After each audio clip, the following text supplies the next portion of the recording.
welcome back to yet another episode of your Re-Educated podcast. Today, we have an extremely special guest, Dr. Daniel Wildcat. He is a distinguished professor and an advocate for Indigenous knowledge, technology, environment, and education. He serves as a professor at Haskell Indian Nations University in Lawrence, Kansas, and is the director of the Haskell Environmental Research Studies Center. How are you doing today? Very good. Very good. Thank you for having me, Gotham. Of course. I'm actually really excited for today's conversation. We spoke a little bit before. I was Hmm. just telling you about how much time flies by because that we Oh had boy, I spoken tell about you. this podcast and it probably has been like a month and a half already. What have you been up Yes. to this last month? I just got back last Monday from the Smithsonian's National Museum of the American Indian Folklife Festival. Whoa. Week-long event where indigenous people from the Arctic Circle to the tip of South America, the Pacific Islands, and one nation from Africa came and joined in a week-long festival celebration of culture. And I was invited to come and talk about my work and this idea of indigenuity that I've been advocating for. So had a great time, got to see a bunch of my former students who are now doing great work. And so it was fun. Yeah. Yeah. I'm really actually glad you brought that up because I have one question that has been on my mind and I've been having a hard time figuring out how to Okay. necessarily talk about this. So yesterday I was actually on a podcast and someone was talking to me about education in India. And I Yeah. had a really hard time answering that because the country of India is so large and so diverse Yes. that it's almost impossible to speak about India with an umbrella term of this is India. Yes. Yeah. Yeah. I feel very similarly towards when I use this word indigenous. I'm not really Yeah. even sure what that means because Mhm. indigenous in California must be so different than indigenous in Mhm. Georgia Mhm. or in New York. Mhm. Right. And so, what I want to understand is when we use this word indigenous, what do we really mean by that? And are Mhm. we sometimes doing a disservice by grouping so many different people under one blanket term? Well, the way I use it, you have to acknowledge the diversity. Because let me give you my shorthand definition of indigenous. Indigenous is the culture, the language, uh, worldviews, customs, habits, uh, a physical culture, material culture, behavioral culture, how we think, how we speak, that is born of the relationship a particular people had with a particular place on the planet. So being indigenous is being a person of a place. And since places are different everywhere around this beautiful blue-green planet that I refer to call Mother Earth, every indigenous tradition is a reflection of that unique relationship. I can only imagine the diversity that exists in a place like India, where you have such a variety of geographies, of landscapes, of ecosystems. I would say the way I use indigenous, I would expect those to be very different because to me, indigenous is that culture, that identity you hold as a result of a symbiotic relationship between a particular people and a particular place on the planet. So, when you talk about indigenous knowledge, you're speaking very generally about sort of a philosophy, a framework, maybe. But when I want to honor specific traditions, I always use the plural. There isn't indigenous knowledge on the planet is full of indigenous knowledges. Even in North America, as you know, Gotham, uh, the Seminole of Florida are going to have a very different worldview than the Passamaquoddy of Maine. And both of those are nothing like those Pueblos of the desert Southwest. Each is indigenous, but each is very unique. Yes. Great Hmm. question. Great question. Off the bat, one for one. Like this concept of being connected to a place, even as you were talking, something that I was thinking about is like, I think one of the different experiences that an immigrant has is that you Hmm. never really feel so connected to the land that you are, Yeah, right? I yeah, mean, I always grew up feeling like, my parents immigrated to the Bay Area because there was opportunity for work. yeah, And right. you move, there wasn't any loyalty in some sense to the place itself. It was like the places with the best opportunities is where we go, which is a very, it makes sense in a completely different idea of the world. But in the time that I grew up in the Bay Area, every time I go home now, I do feel a sense of connection to the space Yes, there. yes, So yeah. I guess my question for you would be, but that I think is different. And because I'm Oh, not it is capable of different. understanding what it would be like to, for example, live in a place where my great great great great grandparents grew up. My question Hmm. for you is, what do you think is the biggest difference? And from what at what point or how does the relationship change where it's no longer like, well, I feel connected to my home because I grew up there for 20 years versus this is something that like generationally has been a place Yeah. that my family has connected to. What is the difference between those two? Yeah, I think the difference is that if you've been in a place a long time for hundreds of years, the knowledge that you accumulate about that place is intergenerationally transferred.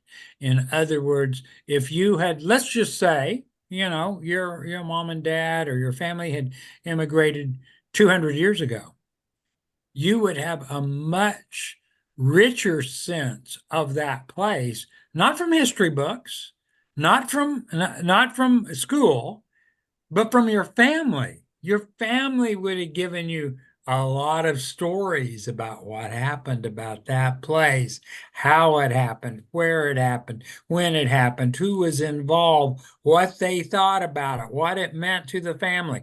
That's the difference. I mean, I think that a lot of indigenous knowledges are really embodied knowledges. You come to carry them with you in your life, but they're given to you, handed down intergenerationally, you know, from great grand, from your great grandfather to your grandfather, from your grandfather to your father, from your great grandmother to your grandmother, and so on and so forth, handed down to you.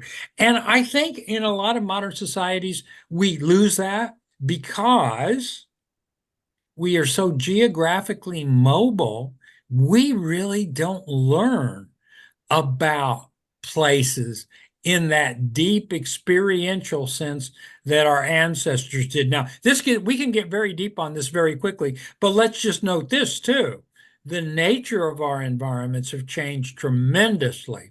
So, 200 years ago, I bet the people living in San Francisco Bay knew a lot about the land, the air, the water, the weather, the climate, what they could eat, what they could grow.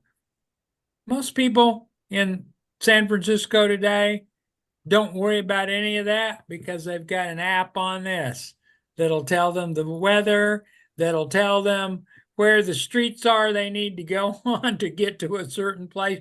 I mean, we live in a very, very artificial environment today, a man-made environment. And that really does separate us from what I would call deep indigenous knowledges that are a part of a people and a place because Mm, they don't have that kind of connection anymore. yeah. I Yeah, mean, yeah, it's something that's been new in this phase of my life, which is I feel like I've been on the planet long enough now to where I can see how things have changed from when I was yeah, born. yeah, yeah. Whether it's the neighborhoods that I grew up in or my elementary school, I Mhm. can see the ways that it's changed. And I'm like, now Mhm. what ends up happening is I think like what you were mentioning earlier, when people are so transient from city to city to city to city, you forget that people have lived there far before you did. Yes, exactly. Yeah, yeah. Because it True. seems like the city or the place only started existing once you got there. Yeah, Un yeah. right? And that happens unless somebody who you know and trust tells you the history of the place, like where and so I would assume when you talk about this indigenous knowledges, would you Mhm. say that history and context plays a huge role in that?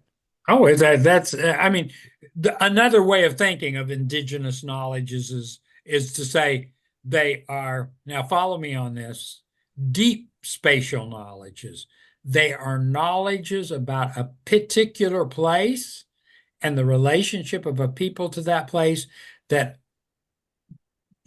really covers hundreds, maybe thousands of years. So yes, that's a very different kind of relationship and understanding than what most modern humankind have today. I mean, I don't know. I haven't looked at the statistics for about 20 years, but the last time I was teaching a sociology course, and we were talking about, work and economics and people's futures.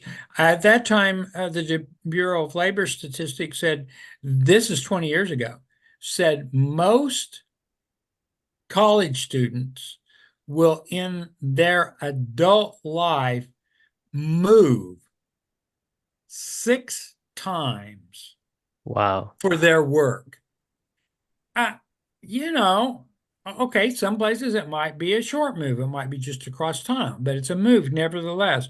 But a lot of these moves might be from one coast to the other and then back again. I mean, I think that the geographic mobility we have is one of the things we have to wrestle with because, a lot of people know a lot of places, but they know them very shallow. Our knowledge is very shallow. Indigenous knowledges are like what I like to call deep spatial knowledges. They're about a particular place on the planet, the plants, the animals, the land, the air, the water that's there. And that is hard to convey in a society where people are moving every 5 or 10 years. Right. Yeah. I mean, I think there's this difference, and it's a philosophical discussion that has happened around education forever, which is depth versus breadth, right? Where No, right. the benefits of moving a lot, especially, across sea to Mhm. different countries, is you do get a different perspective on Oh, how yeah. people from around the world may lead their lives. But what you're also talking about is this like value of depth, which is when you Hmm. stay in a place for a really long time. And also this mention of generational kind of it passing down is something that's really interesting. Hmm. So quick question on that. I haven't actually ever talked about that on this podcast. Do you feel that knowledge, some forms of knowledge can be passed, I guess, genetically then in that sense? I'm not sure I'm open to that. I mean, our great, Pulitzer Prize winning novelist, N. Scott Momaday, who we just lost, by the way, I think about 2 months ago. Mm. N. Scott Momaday, just an incredibly gifted North American Indigenous author. He's, let's see, um, Southern Ute on his father's side and Dene or Navajo on his mother's side. But beautiful book, Housemaid of Dawn, just incredible work. And then published the rest of his life and was an artist and everything. But he used to say that he believed in something called a kind of genetic memory. And he believed that humans hold this and that this can be passed down. Of course, he's not the only one. There are other philosophers who've talked about this and written about it. But I think I'm open to considering that. I think that if you go that path, you might then end up becoming a kind of a Platonist and saying that that all knowledge is nothing but recollection. You're born with all the knowledge of this world, and you spend the rest of your life trying to recollect what Mm. that was. And that's Plato, Socrates talked about that. And so yeah, I'm pretty open to that, to that idea. I do believe what we desperately need with young people today is they need to develop an attentiveness. Today, the word we would use, mindfulness, to the world they live in, which I think, unfortunately, these devices have sort of interrupted, that we're not paying as much attention to the world beyond our walls and beyond these flat screens. And I'd much rather be having this discussion with you face to face. That's why I'm looking forward to you coming to Lawrence so we can have some coffee and have a real discussion. And that communication will be so much richer than this. We're flattened. We're two-dimensional. Well, that's a poor representation of who each of us are on this screen. But I'll take it. It's convenient, and it allows us to have an initial discussion here. Hmm. It's fascinating you say that because so much of my life is lived behind a screen where because I'm traveling so much, I feel like a majority of my interactions honestly do come through a screen. And Right, it's sometimes really you can deceive yourself into believing that they're one and the same. right, right. But I really like this idea that you talked about, even separating 2D and 3D, because I never actually fully pictured that in my head. But I'm like, because I teach and I've taught some Yeah. kids, my longest student, I've worked with him for 5 years. And we Hmm. meet, we've spent at least thousands of hours together, but I've Yeah. probably spent a total of 3 hours with him in person. And even Wow. just thinking about him as like, oh, he's a 3D human is actually so, abstract in Yeah. my mind rather than Yeah. he is 2D, he is 2D, that I never really pictured that, but it does Yeah. lead to this disconnection. And I'm really glad you brought up mindfulness and attentiveness, because one thing I was going to ask is, what are some ways that we can actually, because I think oftentimes with mindfulness, there's a lot of, what's the right word to use for it? There's a whole kind of consumer world around this word now. So if you want to sell something, throw mindfulness on there. Throw like it's a buzzword now to get people to Sure. to kind of pay attention. But what actually is mindfulness? And two, how do we move towards a system where we're valuing that? And Hmm. what are some practices that you've employed or seen people employ that cultivates rich mindfulness? Yeah, you just have to put away your technology, and you have to be, you've heard the term too, be fully present. Be fully present in a world that's not flattened by a screen, but be fully present when you're. So here's what I do. I like to walk, and when I go on walks, I turn my phone off. I keep it on me, in case of an emergency, but I turn my phone off, and I don't do calls. I don't do text. I walk. And when I walk, you'll see when you come to Lawrence, Kansas, a beautiful, in many ways, the older part of Lawrence between the university, the Kansas River, and the downtown area. That's the old Lawrence. It's still a small college town. I mean, it's growing out, on the edges, with the McMansions and everything that's being built around in that suburban area. But this older part of Lawrence, it's great to just walk. And I hear the birds. I can hear the wind rustle the leaves.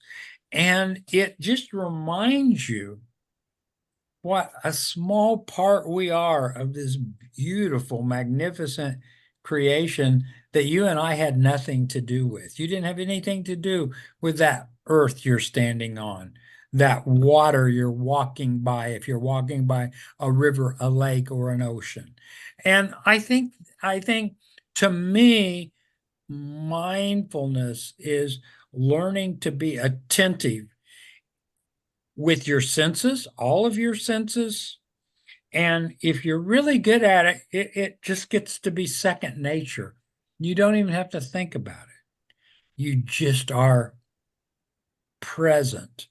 And I think for modern man, that humankind, that is one of the largest challenges we have. Can we be fully present in a moment? Or are we so overwhelmed with everything that even when you're talking to someone, you're still thinking about what's coming later or what's coming tomorrow or what you didn't do that you should have done. No, let's just be present right here, right now. And I think that's hard work. I think you have to just kind of unplug. And for me, the best way to exercise that is to be out of doors in that larger kind of life world that I didn't have anything to do with. Hmm. What I'm hearing you say is in some ways when you recognize the world outside of yourself, like what else is Yeah. happening, you Yes. you get to realize that you are just like a part of something so much Yes. larger. Exactly. Yeah. And I And that think has all kinds of benefits. Yeah. Yeah. I think it connects in some ways to what we were talking about earlier, where when you know that a city has housed your, great great great great grandparents, you realize that that location is so much more than just you. But I feel like when someone goes to New York, you start to feel like New York exists just for you, that the whole construction Yeah. of the entire city was just for you to have a good time, Yeah. rather than it being something that, is for everyone. I don't know. Yeah. That's something that I have to keep reminding myself all the time where I lose myself kind of in feeling like I'm at the center. And I have to, and I think some of the things that you're saying, which is like recognizing that that river existed far before you and will exist far after you, does Mhm. something to your brain where you kind of are able to like uncenter yourself, which is where Yeah. presence and awareness comes from. It's kind of you can think of it as one of these uh, Zen riddles. I mean, you and I each, by virtue of our bodies, we're each the center of our universe. But the universe is not really ours. That's just a misspeaking because once we realize how much life is in this world, you begin to understand how each person has a unique perspective. Each person has a unique experience. And I think once you recognize that, you begin to recognize how important it is that we have relationships with each other because you could teach me a lot if we had a longer time than we have today, if we built the trust between us that we could share what we've learned, you would make me a better person. And I always tell my students this. I say, each of you knows something I don't know by virtue of your experience. It's yours. But you you get the humility when you begin to realize that there are a lot of yours out there that have unique experiences. And that's when the beauty it starts to emerge in you. You begin to recognize, wow, maybe this is why the wisest people always tell you how little they know, because that's where that humility comes from. I just know a little bit. And if we're going to be good relatives, I hope you'll share some of what you know to make me a better human being. And then if we could all do that on this planet, we'd have a lot less of the kinds of problems we see today. Yeah. I mean, before we hop back into I want to ask you more about what you just said right there because Okay, I think okay. there's so much there because it's fun. I mean, just a side note on this podcast, it's always interesting. There's kind of like the intellectual, let's talk about education. But then often in many conversations that like leaks into talking about something a little bit more personal and real, just about Hmm. like how it is that we navigate the world. And I find that those are the most profound education conversations because Oh, yeah. I think how you view education really does intertie in all these like small little ways of your relationship with mindfulness, for example. And those make a Mhm. huge difference in how you view education and what you view to be a good education. So one question I have for you is how do you kind of navigate that the push and the pull where it's like I feel like there's a part of me that yearns for significance, to feel like I matter. And to me, I for some reason define mattering as being quote unquote important or being centered. I view being important kind Right, of like right. be, and so how do you navigate? Maybe you don't, maybe you've worked past it, but at any point in your life, if you did, your need for significance while at the same point understanding that it's okay to be insignificant in some ways as well. Mhm. Yeah, I think when I was younger, a younger man, I think I thought much more about my significance. I think I had a lot more ego than what, and I still have a large ego, but I think I even had a huger ego when I was younger. It's about me and what I'm doing and the importance of my thought and my work and you're centering yourself. You're trying to find yourself, find your voice, do your work. And I think and I want to acknowledge the people, the elders, indigenous wisdom holders who sort of began to make me see this. My dear friend and co-author and mentor Vine Deloria Jr., um, uh, the legendary Billy Frank Jr., Yupik scholar, Alaska Native scholar named Oscar Quagley. So many people in my life that shared wisdom with me. And one of the things I began to think about was that the work that counts is shaped by your relationships. And are you in good relations with your human kin? Are you in a good relationship with the place you live, the land, the air, the water?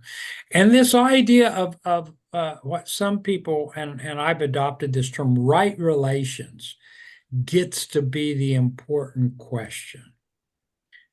Are we in right relations with the balance of creation? And notice it's still very much I'm focusing on me, but it's not me isolated. It's only me in the context of this whole realm of life. And so it asks you, and it has that consequence, right, of forcing you to be mindful. Because if you're not mindful, you can't be in right relations. You can't be in good relationships. And so that's kind of the way I think about it today. The $1 million question for me is, am I a good relative?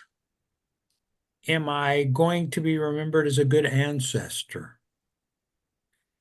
And those questions are all about my relationships, my choices. And I think that's a very Zoyaha, a Yuchi way of thinking about our lives. You know, what is it that we're doing? What's important?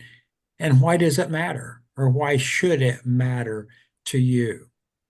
So yeah, that's and see, it's there's ego there, but ego is so dependent on all of these other healthy relationships or good relationships. And of course, we know what happens when you're in bad relationships. When people are in bad relationships, man, their ego can be problematic.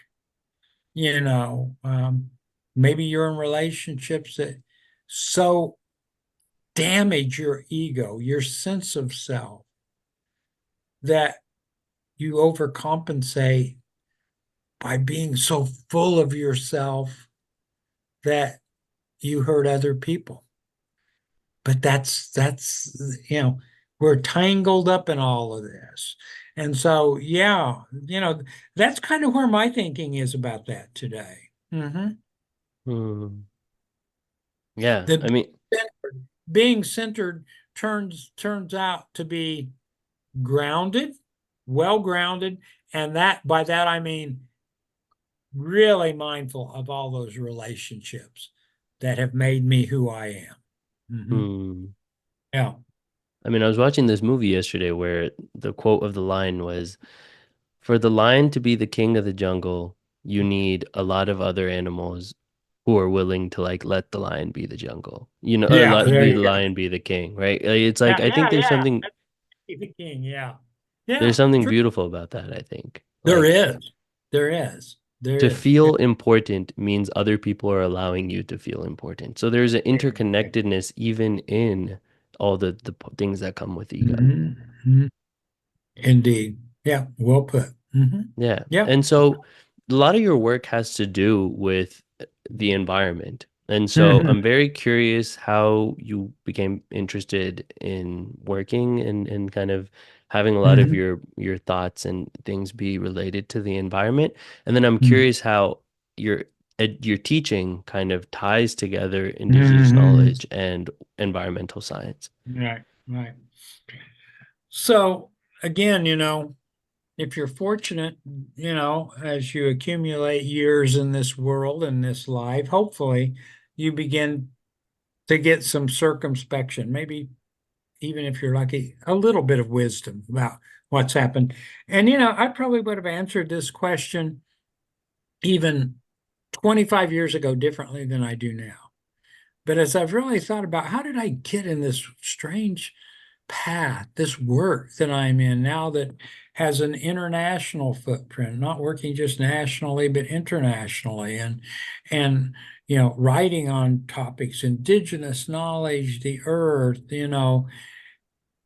health, climate change, all of this stuff.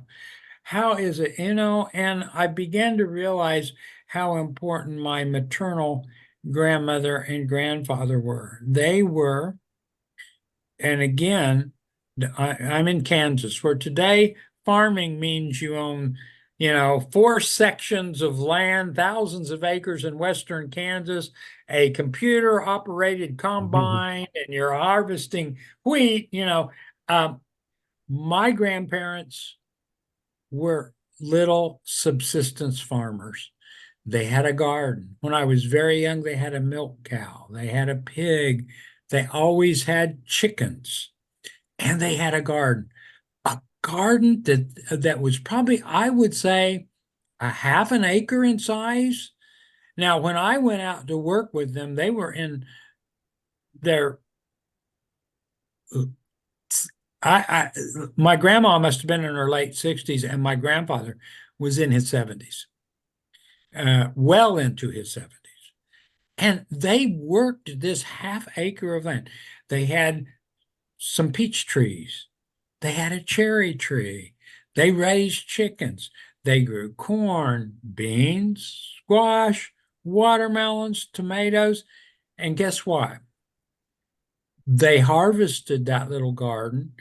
My grandma had a bunch of sisters, I mean, a bunch of daughters. One of them was my mom, Barbara, and they would all come together. I remember a sweltering heat in August and do canning, the old pressure cookers, and they'd can the beans, they'd can tomatoes. They had a root cellar where they'd throw some carrots, some potatoes down in there. And um, I loved going out and working with my grandfather in that garden, hoeing with a hand hoe. And I think what really, now that I think about how formative that experience was, because I began to see the beauty in that very simple way of life that my grandparents had. People would look at them from the city and say they were poor. Oh, I feel so far sorry for your grandparents. They're poor. That was fighting words if you would have called them poor. They were rich. They had all these children. We come together, children, my aunties and uncles come together. And, I think that appreciation for working with the earth with your own hands and growing food and really, taking care of that and everything. When I look back at it, I said, I think that's what led me to the work I'm doing now. I'm not farming the way they did, but it's my recognition of how beautiful that was, of how uh, honest that was, of all of that I really admire. And I think, gee, I'm so lucky I had grandparents that lived that way because they gave me an appreciation for the earth, for the importance of the labor that people who grow food, people who love what they do. And that was them. And so I think that was again an early lesson that I then kind of embodied.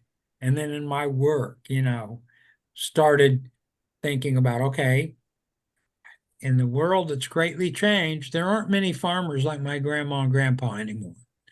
It's interesting today. You will find some the people that might show up at farmers markets, with some vegetables to sell and stuff. There are people who are kind of doing that and trying to go back to that. It's difficult, it's challenging, but I think that had a shape really with the work that I'm doing today about the earth, about what humankind has done to the planet, and what we can do to heal our relationship with the planet. That's what we need.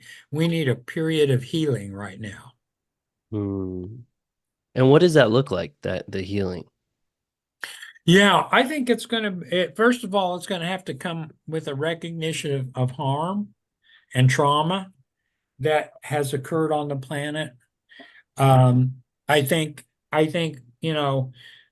we may be, and unfortunately, climate change could very well push humankind, to a place that will be very difficult. And I think people they'll be forced to think deeply about if they're even going to have water to drink, if they're going to have, so we have many people on the planet who think about that every day. Do they even have water to drink, potable water? Will they be able to feed their children? I think unless humankind changes mends its ways, I think we're headed for a time when there are a large number of humankind on the planet are going to be asking those questions and are going to be having to solve, those challenges of scarcity, of destruction of biodiversity, natural habitats. So, I mean, that's the bad news. The bad news is, unless we change, something devastating is on its way. Now, is it too late? There are going to be some bad things that are going to happen anyway at this point. I mean, the Earth's a big system and it takes a long time for the effects to manifest themselves. But bad things are happening now. Things are going to get worse. But it's not a question of if we can stop everything.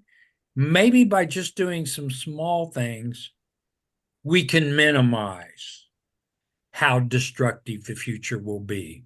Maybe we can make it not quite so bad. And that's good work. That's good work. You do what you can do, right? You just try to make things a little better. Mm-hmm. So, would you say the difference between how traditionally people are approaching this problem from the way that you would say that perhaps indigenous knowledge is trying to approach this issue? Would you say that traditionally it's looked at more like a problem. How do we scientifically solve this? Yeah, We yeah, it's yeah, a yeah, it's an yes. equation and we need to solve it. Bingo. Yeah, yeah. What you're saying this other way is first to develop a relationship with the earth. So then naturally your actions and your desires and intention will be aligned with that.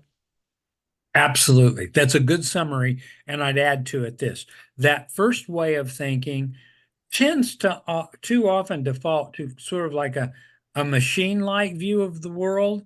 Oh, we've just got to fix the problem. No, this isn't a problem that can be fixed. The problems we face are about relationships that need to be healed. Mm. One is a fix the machine. The other is no, we have to heal ourselves and the life on the planet that humankind is greatly disturbed. Yeah. So yeah, but I like the way you said it. Yes, you were right on target.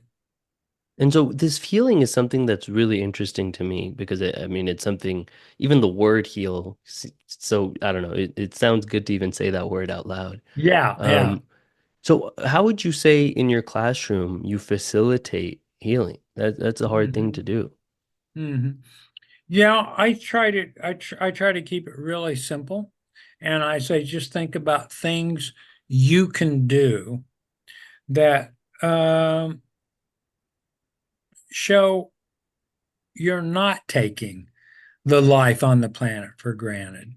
So, you don't have to be a vegetarian, but by the way, now I have some people who would challenge me on this, but my view of it is, you know, it is significant if a person says, hey, I like meat, I like to have my beef or my fish, whatever. Okay, okay, but let's look at your relationship to that life, and that's expensive protein. Maybe what we should do, and it's scarce, okay? And by the way, let's be honest, it's the availability to that is shaped by a very unequal economic system we have, okay? Some people don't have the luxury of choosing meat protein because they can't afford to buy meat, okay? Um, so I would say one of the ways I encourage this healing is to say, okay, maybe myself, I've reduced. I love meat, but I've reduced my consumption of meat. And I know people who maybe they start out, well, one day a week, I'm not going to eat any meat. 2 days a week, 3 days a week. Well, you don't have to go all in, but that I would say, see, is a mindfulness. You've thought about this and you're thinking, I need to explore my relationship with the food, the plants, and the animals I eat. And so I would say that's a very good exercise. And that's one way you can help to heal your relationship. You're just not taking everything for granted. I mean, fast food is a plague upon us, right? And yet we know why people eat fast food. They eat fast food because they're moving too damn fast to even stop and cook a meal, to share a meal with people. And so again, I think it's all in our relationships. It's all in our relationships. Relationships with our technology, relationships with the food, the plants, the animals, relationship with water. Um, I know we're running out of time here, and I'm going to have a hard stop in about 10 minutes. But let me tell you just a short story about I went to Shishmera. That's that small barrier island. Unfortunately it's become a poster child for climate change. That's the village where about 10 years ago you saw the pictures of the houses falling into the ocean. Okay, Mm. the Chukchi Sea right below the Arctic Circle. Okay, that's a place where we're working on this big NSF convergence hub I'm leading now. I'd never been there. I went in October. And what I learned was how much I took potable water for credit. They, on that island, everyone brings on to their island the water they drink because they do not have, you know, a potable water outsource for drinking. It's so limited they might use it only for cooking. Okay. And so when I left Anchorage, we went where everyone goes when you're going to stock up for a trip. We went to Costco and we bought the case, right? Anchorage, Alaska, a case of, the ubiquitous case of plastic bottles of water. Mm. They were $7 and change. We got so enamored with everything we were picking up for our trip. We were going to take some gifts to our friends up there in the island of Shishmarov that we forgot about it. And we got back to our hotel and said, "Oh my God, we didn't buy water." And I said, "Oh, don't worry. We're our layovers in Nome. And when we're in Nome, we got a 2 hour layover. Nome's a small town by U.S. standards. I said, I'll go from the airport. I'll take a taxi in and I'll go buy a case of water." Okay. Well, I go in and guess what? How much is it? One case, the same case of water, $34. No way. That's crazy. And I bought it and we threw it on the plane and other people were throwing water on to take to Shishmarov or smaller islands they might be visiting. When we landed, we got there about 4 in the afternoon. There was still plenty of daylight, and it's a small island. And our host said, "Why don't you guys just walk around? Oh, by the way, our community store is over here, about 50 yards from where we are. Go check it out."